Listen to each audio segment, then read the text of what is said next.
도서관 단골 손님들의 전화수다방. 내가 빌린 책.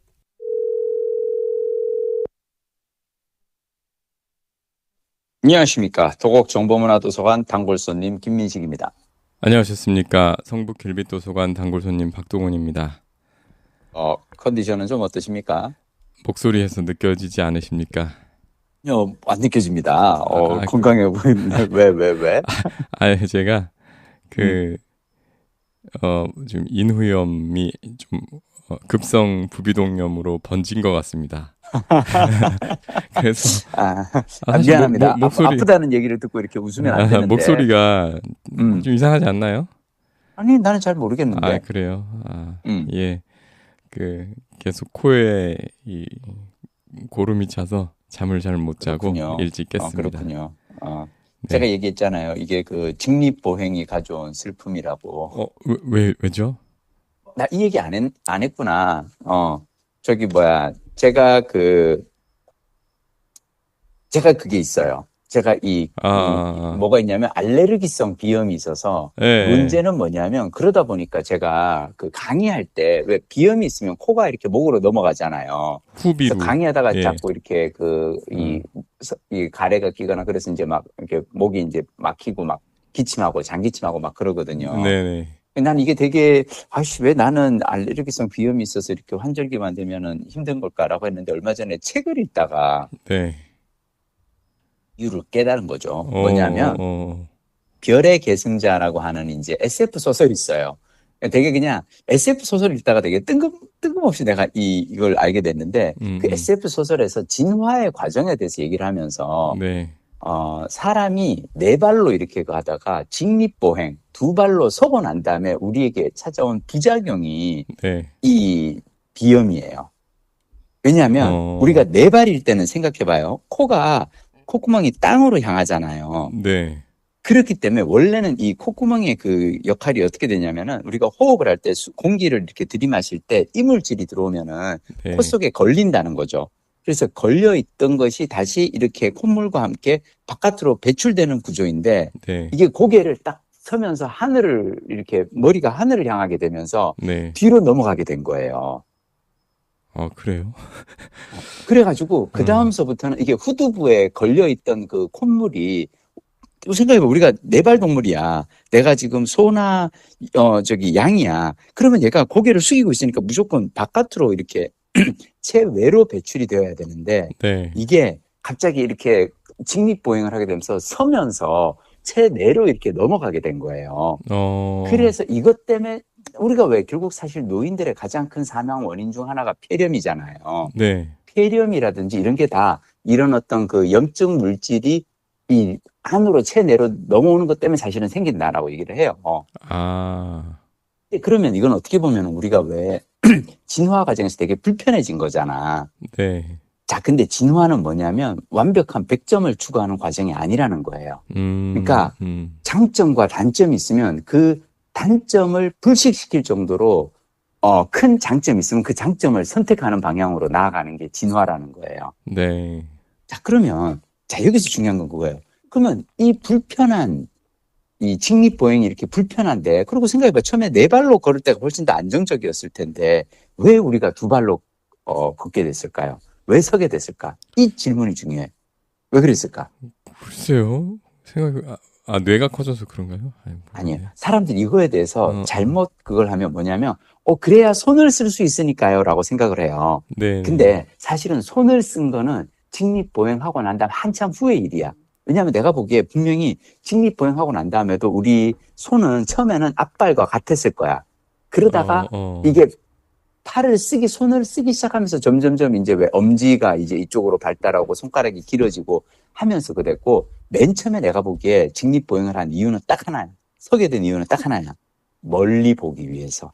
어, 그러니까 네 발 동물일 때랑 딱 두 발로 서면 어때요? 왜 우리 그 개들 있잖아. 그 미어캣 같은 애들 보면 왜 미역해. 이렇게 빨딱 두 발로 서잖아. 어, 근데 걔들은 딱 음, 서고 음. 그냥 마는데 우리는 심지어 서서 걷잖아, 두 발로. 네, 자, 뭐냐면 내가 사바나 초원에서 살고 있어요. 네. 이렇게 풀숲이 이렇게 그 한 데인데 거기서 내가 이렇게 빨딱 두 발로 서면은 어때?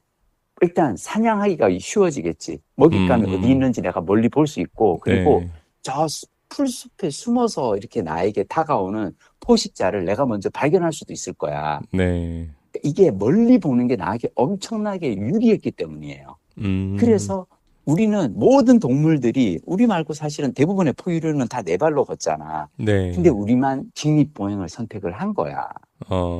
그래서 나는 그 어. 다음서부터 내가 깨달은 건 뭐냐. 그래서 저는 지금도 이렇게 비염 때문에 가끔씩 고생할 때 있잖아요. 네. 인후염이나 비염으로 고생할 때마다 600만 년 전에 웬 원숭이 하나가 직립보행을 선택한 것 때문에 우리가 받아들이게 된 어떤 불편함인데, 이거는 감사하게 생각하자. 왜냐? 직립보행을 함으로 해서 우리가 더 이상은 사바나의 그 원숭이처럼 살지 않고 이렇게 손도 쓰고 훌륭한 인류의 문명을 일굴 수 있었으니까, 그러니까 이 정도 불편은 감수해야겠다라는 생각을 별의 계승자를 읽다가 해봤습니다. 아니, 그러면 음, 해결책은 네 발로 음, 걸으면 되는 거네요? 그렇죠. 그러면 정답. 제가 이럴 때 고개를 집안에서라도 숙이고 있으면 네 발로 걸어 다녀야 되나요? 아니지. 아니, 네 발로? 그러니까 잘 생각해봐. 이게 그러니까 고개를 사실은 숙이고 있으면 콧물은 바깥으로 흐른단 말이야. 숙이고 있으면. 그렇지 않아요. 근데 우리가 음. 들고 있으니까 얘가 뒤로 넘어가는 거야. 그래서 이거는 그래서 답은 뭐냐면 개인적으로 나는 그래서 지금은 더 이상은 안 하는데 한참 비염이 심할 때는 어떻게 했냐면 왜 코세척 있죠. 이렇게 네, 약간 네, 네. 주사기 비슷한 거 이렇게 해가지고 코로 이렇게 한쪽 코로 넣어서 다른 쪽 코로 빼내고 그거 있어요. 저도 아침에도 그거 하긴 했어요, 사실. 이비인후과 가면은 그런 코세척기를 갖다가 이렇게 추천해 주시거든요. 그러니까 그거 하고 이제는 있죠. 우리가 그런 걸 해야 되는 거야. 근데 음. 뭐 솔직히 얘기하면 우리 박 부장님이 지금 현재 저기 인후염이 온 거는 딱 하나지 뭐 무리했기 때문이야. 죄송합니다. 제가 잘못했어요. 뭐, 우리 애청자분들께 공유 드리면, 음, 우리가 수요일, 목요일, 금요일, 3일간 100회 기념으로 방송은 안 하고, 놀러 갔습니다. 예. 자전거 여행을 가서 강릉에서 속초까지, 예, 자전거로 이렇게 구석구석, 훑고, 예, 아주 맛난 음식도 근데 먹고, 이게 그랬더니, 사실은 저는 그게 항상 중요하다고 네, 생각해요. 창작자는 항상 네, 셀프 인센티브를 줄 수 있어야 돼. 그러니까 네, 제가 항상 하는 게 그거거든요. 저는 이제 책 원고 이렇게 초고 쓰고 난 다음에는 여행을 떠나요. 그리고 그 여행 제가 이를테면 지난번에 왜 8월에 제가 치앙마이 여행 갈 때 막 되게 이렇게 럭셔리하게 갔다 왔다 그랬잖아요. 네, 네. 그 이유가 뭐냐면 내가 고생한 나에게 주는 뭔가 인센티브가 있어야 돼. 그리고 사실은 글을 쓰고 방송 만들고 하는 거 힘든 과정이잖아, 사실은. 근데 네. 이걸 할 때는 뭔가 내가, 그래, 이것만 내가 완수하고 나면 막, 우리 나중에 200회 기념여행은 해외로 가시죠. 그래서 일본 오키나와 자전거 일주라든지, 뭐, 대만 자전거 일주 이런 거 우리 해보자. 다만, 이번에 느낀 건데, 그러려면 우리가, 체력을 조금 더 키워야 돼. 힘들었어.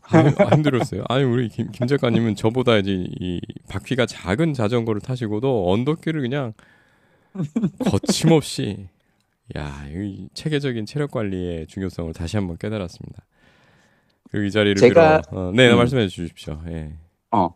제가 사실은 네, 요즘 읽고 있는 책 중에 네, 이번에 이제 그 여행하면서 이제 내가 깨달은 건데 네. 그 연금처럼 근육 리셋이라는 책이 있어요. 연금과 근육을 연결시킨 책들 저번에도 그렇죠. 있었는데, 맞아요, 맞아요. 네. 근데 그거는 제목만 연금이었어. 아, 이를테면 그거는 그냥 근육이 힘이단가? 그거는 저기 뭐야. 연금책에서 근육을 글 했었는데 네, 근데 이 연금처럼 근육 그 리셋 이 책을 보면은 네. 이 중요한 것은 크기가 아니라 근육의 질이다라는 그 장이 있거든요. 아, 제가 요즘 이제 운동하는 방법을 살짝 바꾼 것 중 하나가 뭐냐면 우리 왜 흔히들 근육 그러면 막 우락부락한 이두근, 삼두근, 막 쫙 걸러진 뭐 초클릿 복근 이런 거 떠올리잖아요. 네, 네. 근데 그거는 사실은 20대 복 근육이에요. 나이 음. 50에는 그렇게 하면 안 돼.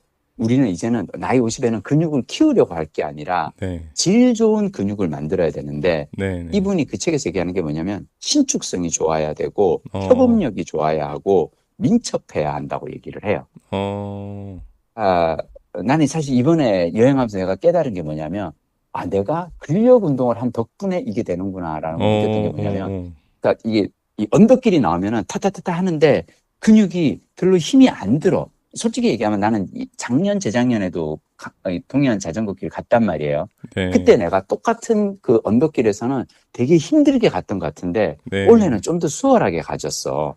이게 오, 왜 그러냐면 내가 지금 나에게 PT 수업을 해주시는 선생님이 되게 빡세게 가르치는 분이에요. 그래서 네, 이분이 내가 한번 얘기 안 했나? 나는 요즘은 스쿼트를 그냥 하는 게 아니라 슈퍼 스쿼트라 그래서 3분 동안 연속으로 해요. 몇 스쿼트를 개 하나요? 몇 개? 그러면 70개 정도예요. 저 같은 경우 어, 3분 동안 3분짜리 노래 하나, 신나는 노래 하나 틀어놓고 하면은 70개를 하는데 이거를 4세트, 5세트 하면 죽어요. 거의 한 음, 3, 40분을 스쿼트만 하거든. 근데 음, 대신 이렇게 하고 나면 진짜로 장단지는 단단해져. 근데 음, 이렇게 근력 운동을 하고 나서 이번에 여행 가서 느낀 거는 아, 이게 되게 중요하구나. 근데 우리가 왜 음, 20대 때, 그러니까 이 연금처럼 근육 리셋 이 책에 보면 저자가 하는 얘기가 뭐냐면 예, 많은 사람들이 근력 운동을 오해하고 있다. 그 바디 프로필 찍는 용도로 팍 이렇게 크고 아름답고 그렇지. 우람한 그런 근육을 만들려 그러는데 그게 아니라 근육은 신축성이라든지 유연성, 민첩성이 되게 중요하다. 왜냐하면 근육은 우리가 몸을 움직이는 어떤 도구기 때문에 몸을 잘 쓸 수 있게끔 운영을 하라라고 하는데 이번에 하여튼 여행하면서 아, 이래서 근력 운동이 필요하구나라는 걸 다시 한번 깨달았어요. 나는 아, 되게 효과를 봤어. 이번 여행하면서. 저는 내 자전거 기어가 잘못됐나 그러고 계속 물론 기어가 약간 그 1단 변속이 잘 아, 안 근데 안 자전거 되더라고요. 기어도 조금 예, 내가 보기에 좀 그게 예, 있어. 조정을 해야 돼. 예, 그래서 조정을 일단 우선으로 막 자전거만 만졌는데 아, 음, 자전거가 아니라 이 기본 엔진이 문제가 있었습니다. 문제가 있는 건 아니고. 그래서 우리 박동 부장님은 이번 그 2박 3일간 강릉 속초 자전거 여행 중에서 어디가 제일 좋았어요? 이 청취자분들에게 아, 여기는 정말 좋았어요. 저의 발견이에요. 라고 얘기할 만한 곳이 있다면? 저는 속초의 영랑호가 제일 좋았습니다.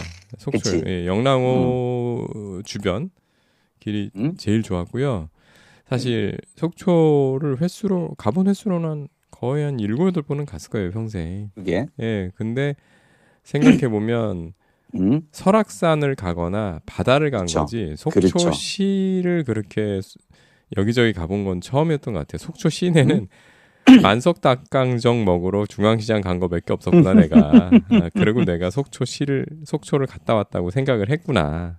음, 예, 이번에 발견했고요. 특히 그 영랑호 속초 안에도 동해안 도시들은 보니까 강릉의 경포 호수도 그렇고 그쵸. 바다가 수가 다 있고 있어. 예, 거기서 조금 안쪽으로 호수들이 다 있고 특히 속초에는 두 개나 있는 걸 이번에 저는 초호, 알았네요. 영랑호. 네, 근데 그중에 영랑호가 더 북쪽에 있었잖아요. 근데 영랑호가 그렇죠. 좋았던 거는 음. 영랑호 호수 주변에 어, 예, 자전거 길. 예, 그리고 예술이지. 예, 예술이었고 그다음에 한쪽 끝에 그 야트막한 바위 언덕 바위. 예, 범바위라는 거 그것도 참 좋았고요. 그리고 제가 그렇게 갔다 여기 또 약간 코 빠뜨리는 얘기 같은데 저는 왜? 요즘에 어딜 가나 어?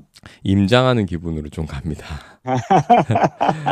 아니, 예, 왜 그게 코바튼 얘기야? 예, 재미난, 중요한 예, 얘기지. 너무 어. 속물 같이 느껴져서 왜 어쨌든 그래, 왜 그래? 예, 그래서 그 영랑호 주변에 음? 어 저기 뭐야 새 아파트들도 있고 그래서 여기는 살기도 편하겠다. 예, 그치. 그런 생각을 해서 집에 와서 한번 쭉 봤어요. 예, 아, 그쪽. 예, 그랬구나. 봤어요. 봤는데, 음, 여기가 원래 우리가 달렸던 그 영랑호 주변 길이 벚꽃이 피었을 때가 진짜 예쁜 곳이라고 하더라고요. 그 음, 사진도 음, 음, 있더라고요. 음. 벚꽃 피면 진짜 여기 살면 좋겠다 개인적으로 생각했었어요. 저는 예. 벚꽃 시즌은 저는 영랑원 안 가봤으니 모르는데 네. 강릉 경포가 끝내줘요. 아, 그래요? 이게 사람들이 모르는데 강릉 경포대가 원래 경포호 호수 주변이 벚꽃 전망으로 유명한 데고 제가 그 재작년에 거기를 갔었거든요. 네. 경포 벚꽃 필 때 여기가 좋은 이유는 뭐냐면 평일날 낮에 가잖아요.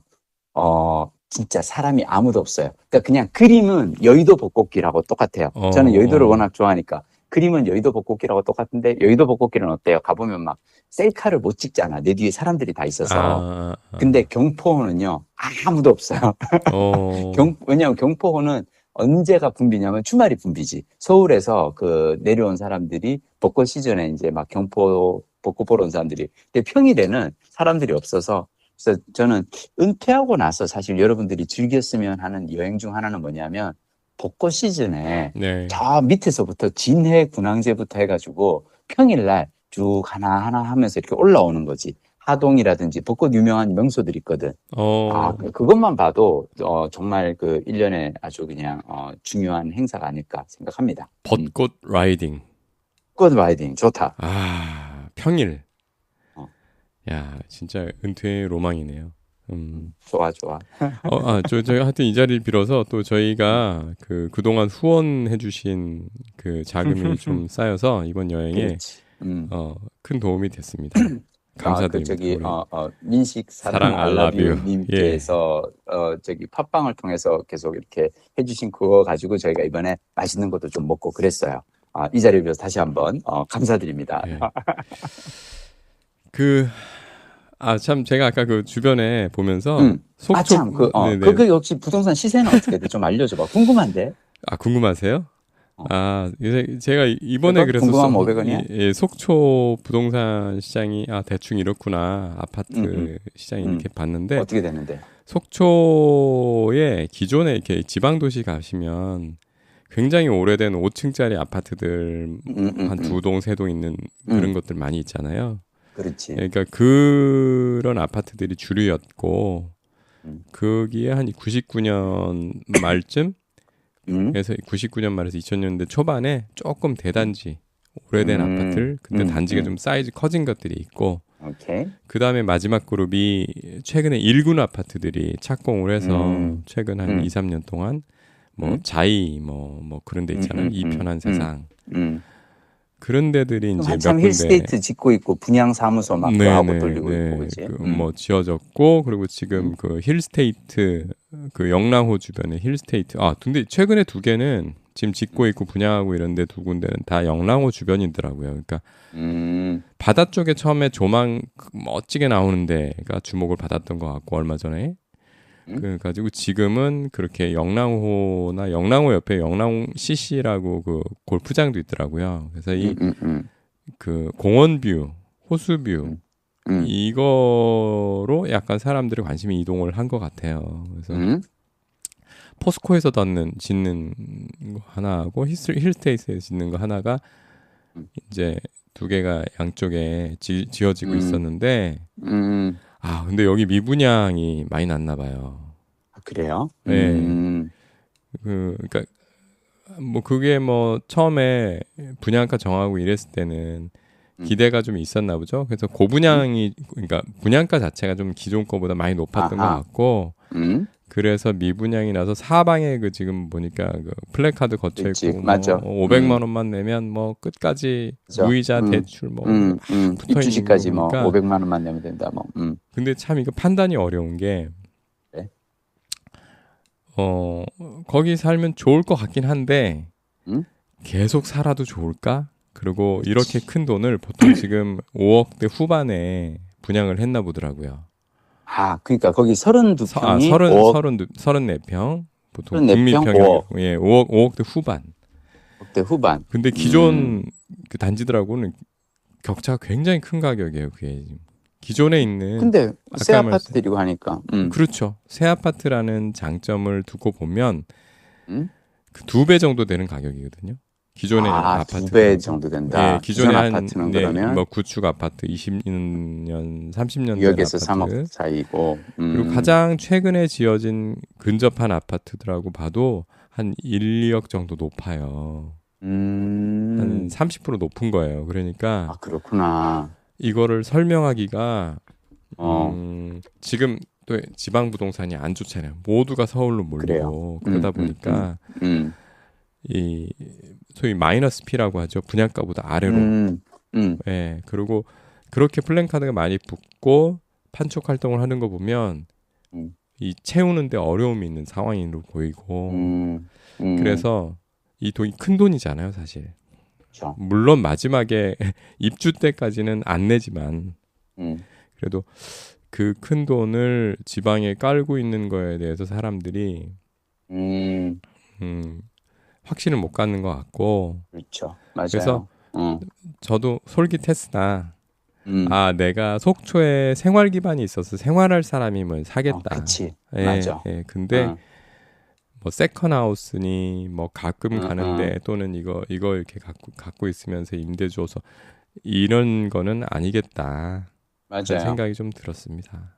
예. 저는 이번에 우리가 그 묵었던 그 숙소 있잖아요. 그 네네. 체스터톤스 속초? 네. 그러니까 나는 그냥 그 정도 숙소 가서 그냥 묵으면 되는 거 아닌가. 네네. 가서 그냥 1년에 뭐 한 두어 번 가서 굳이 그걸 사야 되나 뭐 그런 생각은 나는 들었어, 솔직히. 예, 그래서 쉽지는 않겠다. 근데 만약에 여기 호재가 하나 있죠. KTX 왜요? 속초역이 그치. 27년에 개통하거든요.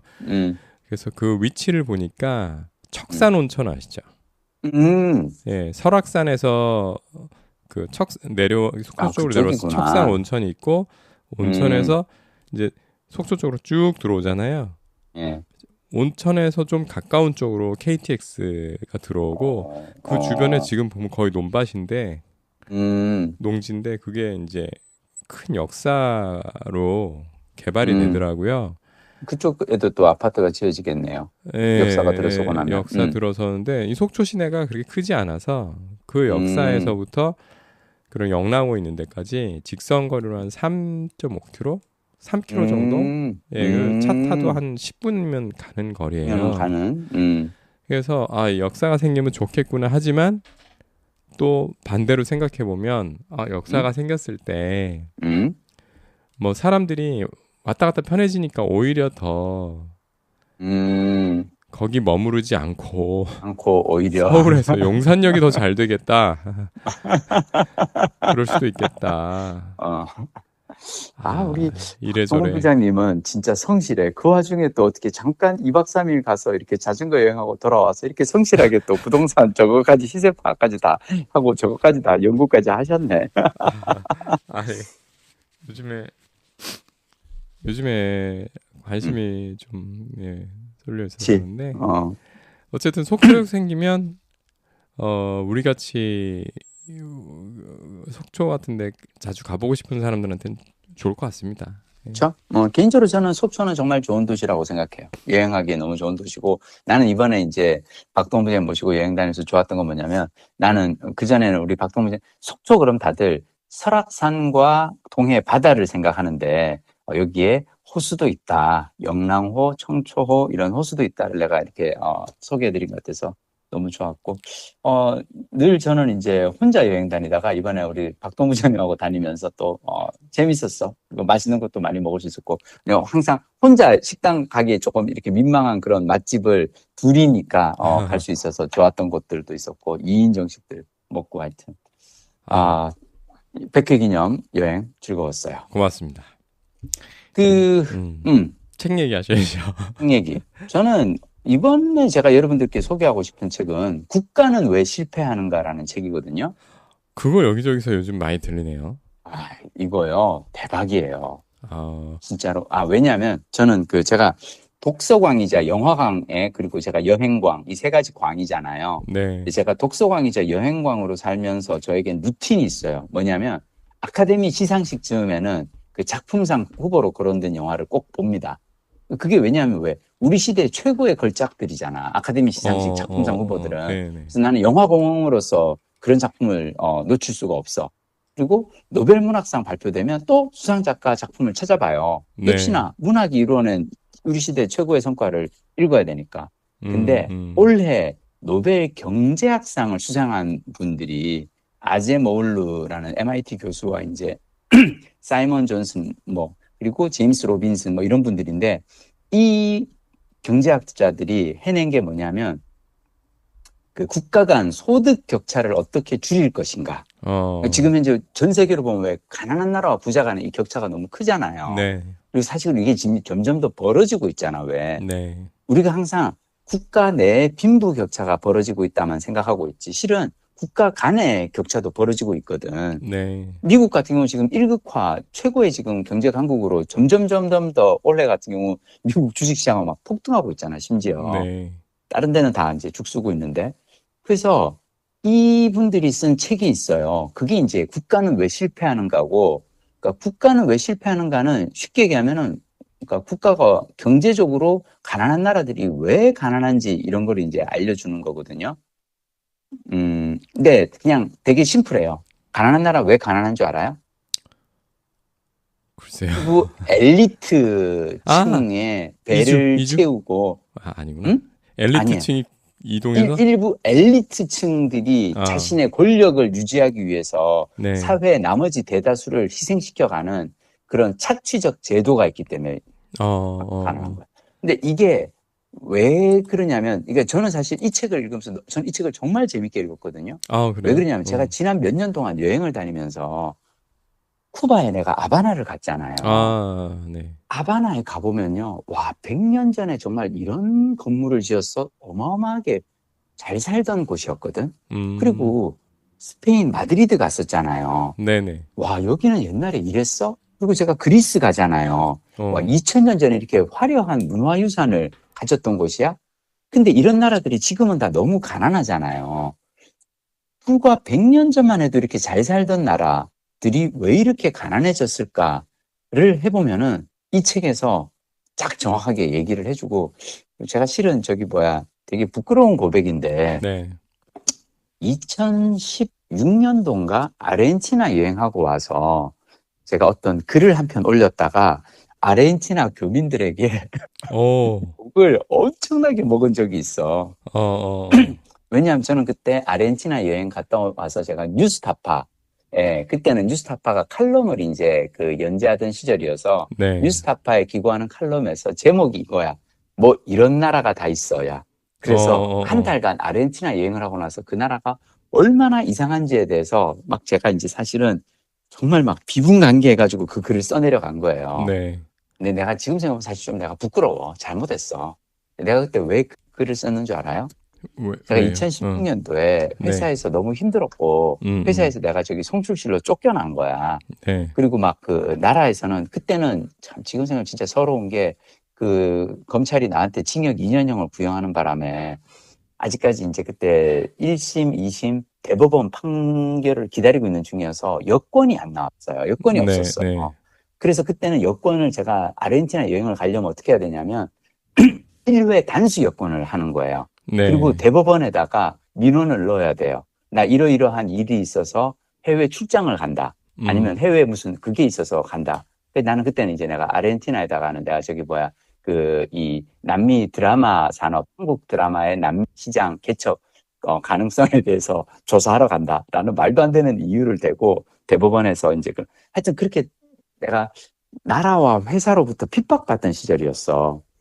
그래서 나는 핍박받던 시절에는 무조건 달아나야 돼요. 내가 지금 있는 이곳이 지옥이라면 달아나야 돼. 그래서 가장 물리적으로 먼 곳으로 간 거야. 아르헨티나가 대한민국에서 물리적으로 가장 먼 나라야. 네. 왜냐면 거기는 낮밤도 다르고 계절도 반대잖아요. 네. 그래서 거기를 갔는데 거기 한 달간 여행하고 나서 깨달은 거야. 이런 젠장. 여기는 더한 지옥이네. 차라리 한국이 훨씬 낫네. 그래서 제가 그때 돌아오면서 뉴스타파에 기고한 글이 뭐 이런 나라가 다 있어라는 글을 기고를 했고 그 글 때문에 사실 아르헨티나 교민들이 난리가 났어요. 너 이놈 자식, 우리는 여기서 잘 살고 있는데. 근데 나는 그 교민들의 반응을 보면서 슬펐어요. 그 교민들이 내 글을 보고 화가 난 건 이해는 해. 근데 그 교민들은 아르헨티나 교민들이 언제가 아르헨티나로 간 줄 알아요? 농업 이민? 80년대예요. 1980년대 전두환 정권이랑 당시 아르헨티나도 군사 정권이었어요. 그러니까 아르헨티나와 남한의 두 군사 정권이 서로 협약을 맺어서 아르헨티나는 땅이 많어. 근데 인구가 적어. 한국은 땅은 부족하고 인구가 많아. 그래서 인구를 아르헨티나로 수출을 한 거예요. 네. 그래서 그때 그 80년대 이민 가서 아르헨티나에서 농장을 일구면서 사신 분들이 있어요. 한국 네. 교민들이. 네. 근데 이분들이 기억하는 한국은 뭐예요? 1970년대, 80년대 군부 독재하던 그 한국이잖아. 네. 그래서 지금의 그 아르헨티나가 이상하거든. 음. 2010년, 2015년에도 아르헨티나는 너무나 이상한 나라예요. 네. 근데 당신들은 이게 이상하다고 생각하지 않아. 왜냐? 한국도 비슷했거든. 자, 음. 중요한 거는 1980년 이후로 한국은 엄청나게 달라졌잖아요. 네. 민주화 이후에 경제 발전을 이루었단 말이야. 네네. 그래서 나는 2010년대 한국을 겪고 난 다음에 아르헨티나 가니까 이 나라가 이상한데 그 교민들은 나의 반응을 보고 이 오만한 놈, 이 교만한 놈 이렇게 돼버린 거야. 근데 제가 사실은 그 뉴스타파에 제가 뭐 이런 나라가 다 있어라는 글을 기고할 때 그 글을 쓴 이유는 딱 하나예요. 아르헨티나를 반면교사의 사례로 삼자는 거였어요. 아르헨티나가요, 왜 이상한 나라가 돼버렸냐면, 군부 독재에서 이 사람들은 탈출을 못한 거예요. 네. 민주화 혁명을 일으키지를 못했어. 자, 아르헨티나 군부 독재가 나는 그 너무 이상했다고 생각했던 게, 아이히만 혹시 알죠? 네. 그 외에 나치의 그 유명한 네네네. 전범이잖아. 네.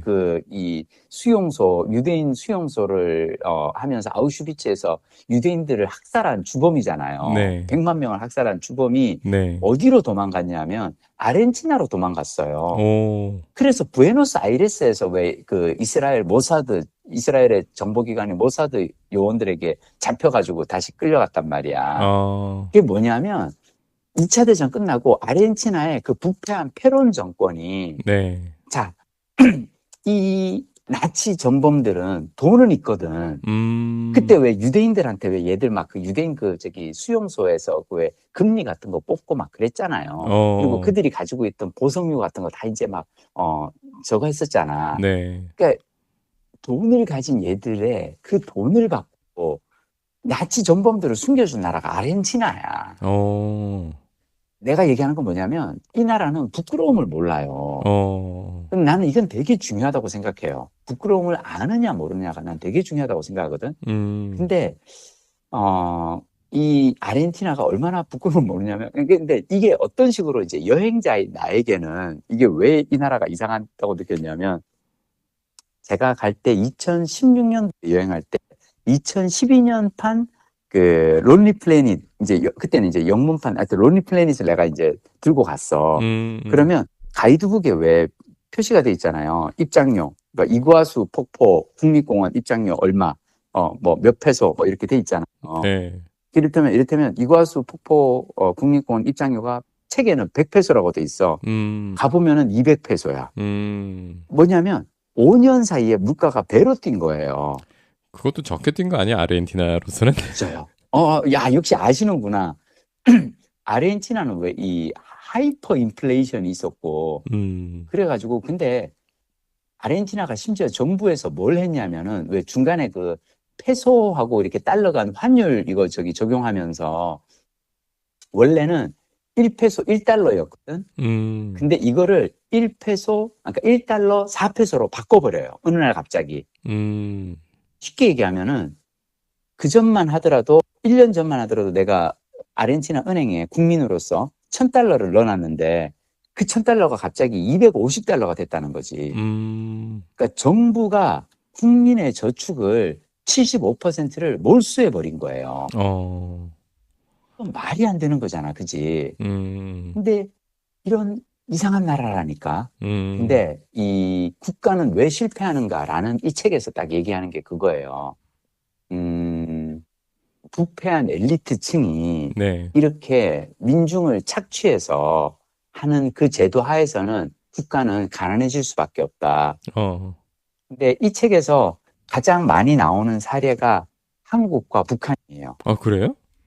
왜 그러냐면 그 전에 우리가 국가가 왜 가난할까에 대해서 그 전에 설명한 책 중에 가장 유명한 책이 뭔지 아세요? 모르겠어요. 이 총균세예요. 아, 총균세? 총균세야. 왜냐하면 총균세는 총균세에서 좀 인류 문명으로 좀 스케일이 크지 않아요? 그렇죠. 근데 이 책에서는 그 제러드 다이아몬드의 총균세 분석을 되게 냉철하게 짚어내요. 뭐냐면 총균세에서 제러드 다이아몬드가 왜 왜 부자 나라가 있고 가난한 나라가 있을까? 그 시작은 총균쇠, 이 세 가지 이유 때문에 유럽은 부자가 됐고, 그리고 남미라든지 아프리카 이런 데는 되게 가난한 나라가 됐다. 그러면서 왜 이분이 설명한 건 그거야. 유럽과 아프리카는 종으로 된 대륙이잖아요. 네. 그러니까 북반구, 남반구, 종으로는 문명이 전파되지가 않는다. 근데 유럽과 아시아는 횡으로 된 대륙이잖아요. 네. 그러니까 횡으로 된 대륙에서는 이게 이동이 용이하다. 그래서 뭐 실크로드라든지 이런 걸 통해서 서로 교역을 통해서 기술이 오가고 사람들이 오가면서 문명이 발전했다. 근데 아메리카 대륙의 경우에는 북아메리카에도 인디언들이 있었고, 그러니까 원주민들이 있었고, 남아메리카에도 인디오 원주민들이 있었잖아요. 네. 근데 이들 사이에 교류가 없었고 대륙이 발전하진 않았잖아. 그러면서 이 사람 이제 제러 다이아몬드는 이제 총균세에서 이런 어떤 그 대륙의 그 이 지형의 차로 인해서 유럽과 아시아는 발전을 했고 아프리카와 아메리카는 발전에 뒤처졌다 이런 얘기를 하거든요. 네. 근데 이 책에서 남한과 북한을 얘기를 하면서 생각해봐라. 얘들은 같은, 그러니까 지형적으로 바로 코앞에 붙어 있는 나라들 아니냐. 그리고 기후, 둘 다, 그러니까 뭐 이를테면 따뜻한 기후에서는 산업이 발달하고, 그러니까 뭐 너무 더운 열대에서는 경제가 발달하지 않는다? 얘들 봐봐라. 기후차 얼마 나지도 않지 않느냐. 그리고 또 다른 또 그 중 하나는 뭐냐면 문화도 있어요. 이를테면 일본이나 이런 나라들이 되게 일본, 홍콩, 싱가포르가 빠르게 경제 성장을 한 걸 두고 저기는 유교 문화권이라서 사람들이 근면성실해서 그래. 근데 이슬람이나 다른 쪽에서는 그런 근면성실한데 근데 또 얘기하는 거야. 한국과 북한을 봐봐라. 얘들은 똑같은 문화권이지 않느냐. 같은 언어를 쓰고 문화라는 게 그래서 이 책에서 가장 크게 주장하는 게 그거예요. 오로지 하나다. 제도다. 제도. 정치 제도가 포용적이냐 아니냐. 독재 제도 하에서는 이 소수의 엘리트 집단이 다수의 민중들을 억압하고 착취하면서 그러면 자 문제는 뭐냐면 이 다수의 엘리트 다수의 이 피지배층들 사이에서는 열심히 노력해서 뭔가를 할 만한 인센티브가 사라져 버린다는 거죠. 왜냐? 내가 열심히 벌면은 어떻게 돼? 나라에 다 빼앗기거든. 아르헨티나가 그런 그거예요. 내가 열심히 성실하게 저축을 하면 뭐해? 1년에 30%씩 인플레가 있는 나라에서는 저축을 할 때마다 30%씩 날아가잖아요. 내 돈이. 네. 그러니까 이런 나라에서는 어떤 그 인센티브가 없기 때문에 뭔가를 할 수가 없다. 그래서 그러면서 이 책에서 이제 북한 얘기를 하면서 북한이 그 화폐 개혁을 2009년도에 하거든요. 네. 북한이 화폐 개혁을 2009년도에 했는데 얘들은 어떻게 했냐면 구화폐를 신화폐로 바꾸면서 일주일 만에 이걸 확 바꿔버렸어. 그리고 심지어 10만 원 이상은 북한 정부가 환전할 수 없다고 못 박았었거든요. 자, 그래서 맞아, 그 전에 그런 일이 있었어. 맞아. 그러니까 북한 정부가 자국 화폐에서 끝자리수 2개를 떼내기로 결정을 했어. 100원이 하루아침에 1원이 된 거야. 근데 그러면 그 100원 지폐를 가지고 있던 사람들이 가서 이제 은행에 가거나 이 금융기관에 가서 이걸 바꿔야 되잖아요. 새 화폐로. 근데 이 기간을 일주일 딱 준 거야. 일주일 사이에 못 바꾸면 어떻게 되느냐? 그냥 그 전에 돈은 100원짜리가 1원이 된 거지. 이거 왜 한지 알죠? 2009년에 이걸 왜 한 줄 알아요? 그 지하 경제에 없애려고 한 거 아니에요? 맞아요. 암시장. 예. 그때 그거를 장마당이라 그러나? 장마당 때문에. 왜? 이 북한에서 암시장. 근데 이게 뭐냐면 사실은 장마당이 북한 주민들이 먹고 살기 위해서 나름의 자구책으로 사적 그 사유재산 제도를 자기들끼리 만든 거 아니야. 우리가 어떻게든 그래도 농사 짓고 장사해서 돈을 한번 이거를 나라에서 국민의 사유재산을 대거 물거품으로 만들어버렸잖아. 99%를 날려버렸어. 그럼 이 99%를 어디로 갔느냐? 엘리트 지배층으로 가버린 거야. 그러니까 이 책에서 얘기하는 건 뭐냐면 국가는 왜 실패하는가? 소수의 엘리트 지배층이 다수의 이 국민들을 착취할 때. 그러면서 이걸 되게 보여주는 예로 남한을 얘기를 하면서 한국도 원래는 비슷했다. 왜냐하면 되게 이렇게 독재 정권이 있었다. 네. 근데 여기는 민주화가 일어나지 않았냐. 음. 그리고 민주화로 인해서 경제가 발전할 수 있다는 거를 가장 선명하게 보여주는 사례가 한국이다. 라고 노벨 경제학자들이 이 책에서 한국을 얘기를 해요. 엄청 많이 얘기해요. 그래서 저는 이 책을 읽으면서 다시 또 국뽕에 차오르는 그런 놀라운 경험을 했답니다. 아니 이게 이 책 제목이 전 사실 책은 보지 않았고 음? 이 책 제목만 자꾸 들었는데 이게 요즘에 나온 게 아니라 언제 꽤 됐어요. 꽤 됐죠. 꽤 됐는데 맞아요. 요즘에 갑자기 회자되는 게 그 노벨상 때문이었군요. 경제학상 때문이야. 아, 그랬구나. 난 근데 한국민들은 우리나라 사람들은 정말 성실한 사람들이야. 뭐냐면 그래도 노벨 무슨 상을 타면은 다 읽잖아. 아, 그래. 읽긴 쉬운가요? 쉽지는 않은데요. 근데 박동 부장님 되게 재밌게 읽을 것 같아요. 개인적으로 저는 이 책 읽으면서 근데 사실 오늘 제가 한 얘기가 다예요. 뭐냐. 자, 제가 사람들이 총균세 읽을 때 이제 도전할 때 사람들이 다 총균세 못 읽겠어요 라고 하면 내가 얘기를 해요. 총균세와 국가는 왜 실패하는가 있잖아요. 네. 이런 책을 읽는 방법은 아주 쉽습니다. 첫 장과 마지막 장만 읽으면 돼요, 실은. 첫 장에서 딱 정확하게 정의를 해요. 국가는 왜 실패하는지 이유를 얘기를 해요. 그러고 난 다음에 왜 자기들이 그렇게 주장하는지를 무수한 사례를 통해서 보여줘요. 맞아. 중간 아르헨티나, 맞아. 북한, 소말리아 무수한 사례가 나오고 마지막에 다시 맺은 말에서 자, 저희가 다 증명했죠? 이래서 국가는 실패하는 겁니다라고 얘기를 해요. 그래서 총균세를 읽을 때는 어떻게 읽으면 되냐면은 만약 여러분이 시간이 없잖아요. 네. 근데 어디 가서 총균세 얘기를 하고 싶어. 그러면 총균세 마지막 장을 읽고 자, 근데 총균세의 마지막 장을 저는 총균세를 처음부터 끝까지 다 읽었거든요. 왜 그러냐? 네. 마지막 장을 읽고 나면 여기서 하는 그 주장이 너무나 놀라워. 대륙이 횡으로 생겼냐 종으로 생겼냐에 따라서 문명의 흥망성쇠가 갈렸다고? 어떻게 이런 주장이 가능해? 그러면 처음부터 읽으면 돼요. 그러면 쫙 읽으면서 그 사람의 그 쫙 논리 전개를 따라가다 보면 마지막에 이 결론에 도달할 수가 있잖아. 그래서 저는 두꺼운 벽돌책을 이를테면 토마 피케티의 21세기 자본도 마찬가지예요. 네. 토마 피케티 21세기 자본 진짜 막 700페이지 막 그렇거든. 근데 그 책의 맨 끝에 가서 하는 얘기는 그거예요.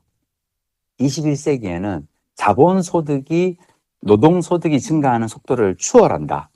그래서 자본소득이 늘어나는 속도가 워낙 빠르기 때문에 노동하는 사람이 소득으로 벌어들일 수 있는 이 이익보다 자본이 벌어들이는 이익이 훨씬 더 크다.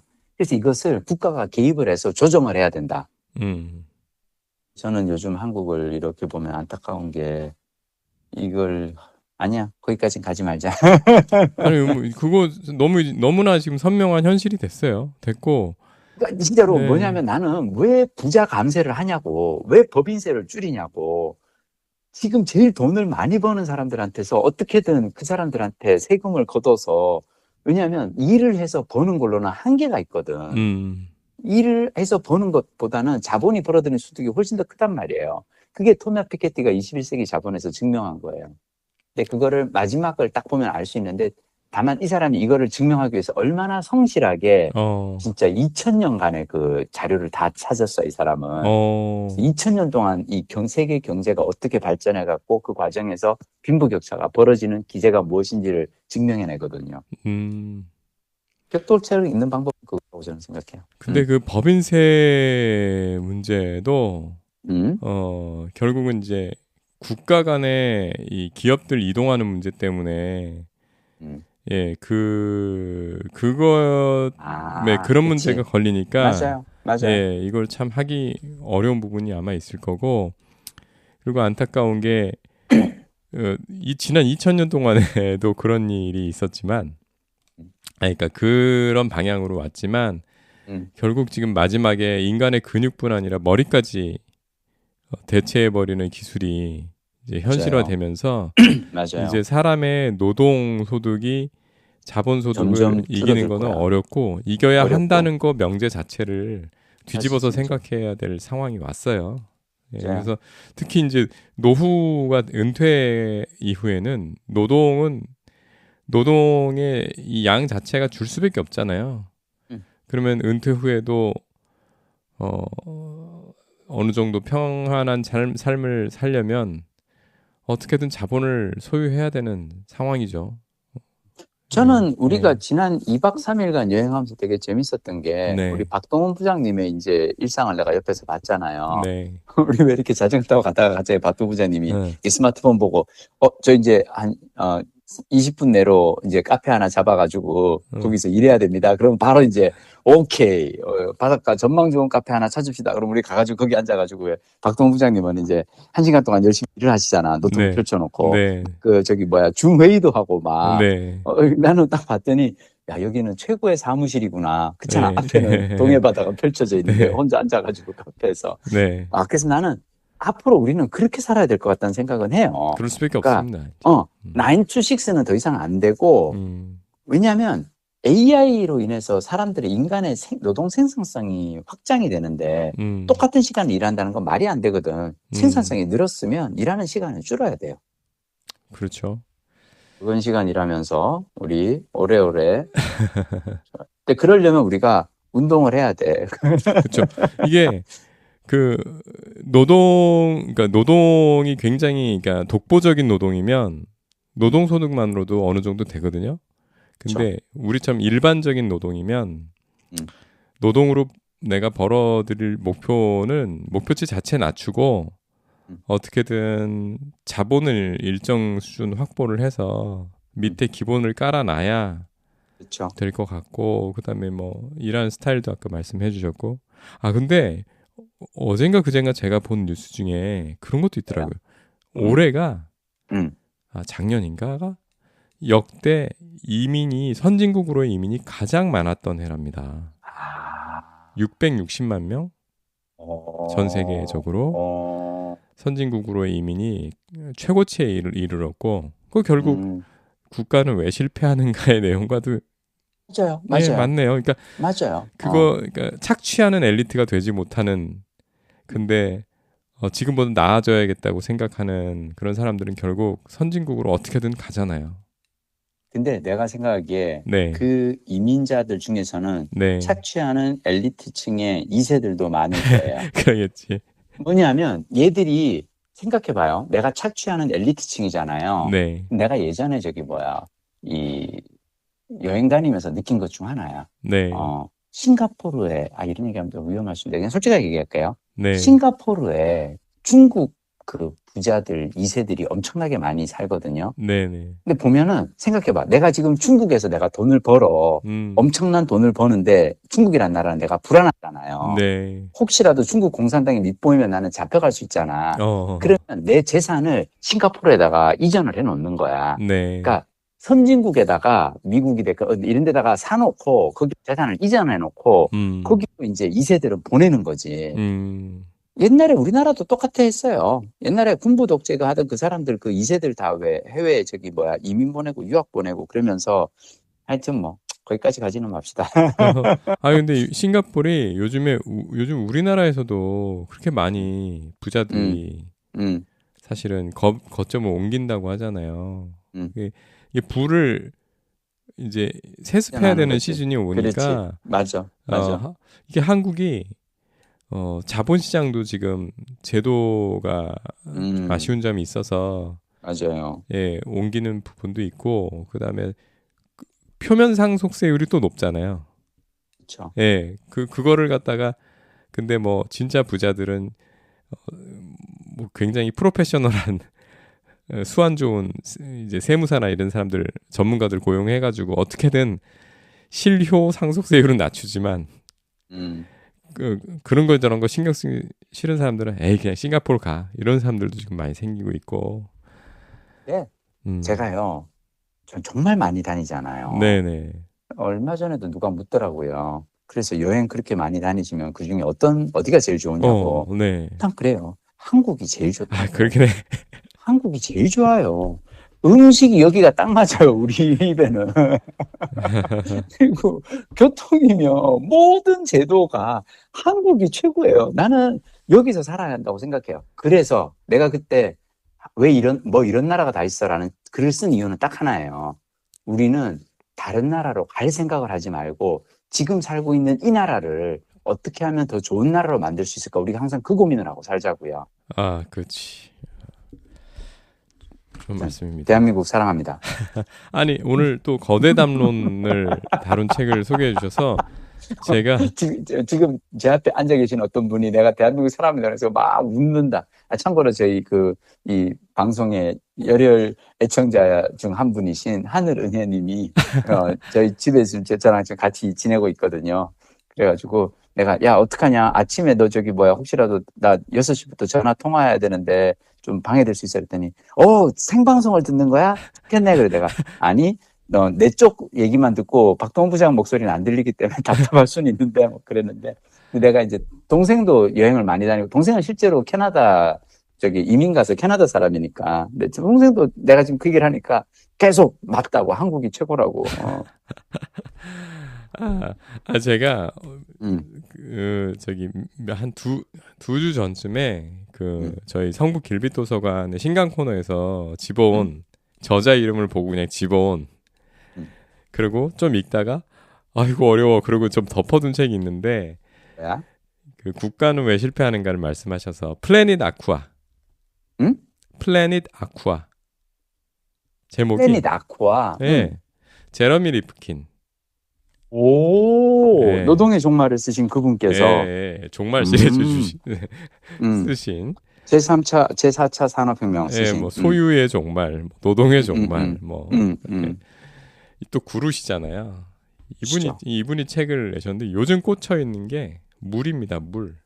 아 그래? 네, 그래서 플래닛 아쿠아라는 책을 쓰셨어요. 다음 주에 그 얘기해줘. 나 지금 배고파. 6시 50분이야. 배고파. 얘기해드리려면 이거 읽어야 되는데 큰일이네. 그래 얘기해줘. 지금 얘기해줘. 아 그래? 일단 쉬워. 플래닛 아쿠아는 지구가 사람들이 그 대지의 행성이라고 생각하지만 이거 사실 물의 행성이다. 아 그렇구나. 물의 행성이야 지구는. 다른 별들 봐도 다른 별과 비교해봐도 그렇죠. 압도적으로 물의 비중이 높고 그러네. 우주에 나가서 우주선에서 이거 딱 보고서 그때 사람들이 느꼈다는 거예요. 블루마블? 그치. 이거 완전히 겉에 보니까 다 그냥 물이네?